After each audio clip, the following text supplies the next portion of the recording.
மக்களே எல்லாருக்கும் வணக்கம். இந்த ஒரு வீடியோ நிறைய பேருக்கு புதுசா இருக்குங்க. ஸோ வீடியோவை ஸ்கிப் பண்ணாம இது எதுக்காக பண்றாங்க அப்படிங்கிற நம்ம கடைசி வரைக்கும் கேட்கலாம். அதாவது நம்ம வந்து நிறைய டைம் பார்த்தீங்க அப்படின்னா கடல்ல இருந்து வர போட்ல வட்டி வட்டியா மீன்கள் இறக்கிறத பார்த்துருப்போம். ஆனால் இன்னைக்கு வட்டி வட்டியா கடல் பாசிகள் போட்டு ஃபுல்லாகவே கடல் பாசிகளுங்க.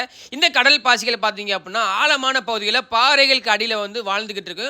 அதை வந்து மீனவர்கள் கடலுக்குள்ள மூழ்கி போய் அந்த பாறைகளில் போய் அந்த கடல் பாசிகளை சேகரித்து படகுல இருந்து எடுத்துட்டு வராங்க. ஸோ இது எதுக்காக பயன்படுது அப்படின்னு தானே உங்களுக்கு நிறைய பேருக்கு டவுட்டாக இருக்கும். அதை வந்து நீங்கள் கேட்டிங்க அப்படின்னா ரொம்பவே ஆச்சரியப்படுவீங்க.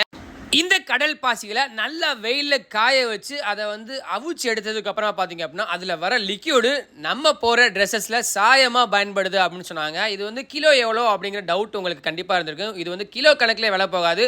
ஒரு படகுக்கு இவ்வளோ அமௌண்ட் அப்படின்னு ஃபிக்ஸ் பண்ணிடுவாங்க. அது போக இதில் வரக்கூடிய கெமிக்கல்ஸ் நிறைய மெடிசினுக்கு பயன்படுது அப்படின்னு சொல்கிறாங்க. இந்த ஒரு தகவல் நம்ம சேனல் மூலியமாக தான் உங்களுக்கு கிடைச்சிச்சு அப்படின்னா அந்த நன்றி கடனுக்கு ஒரு ஃபாலோவை தட்டி விட்டுருங்க.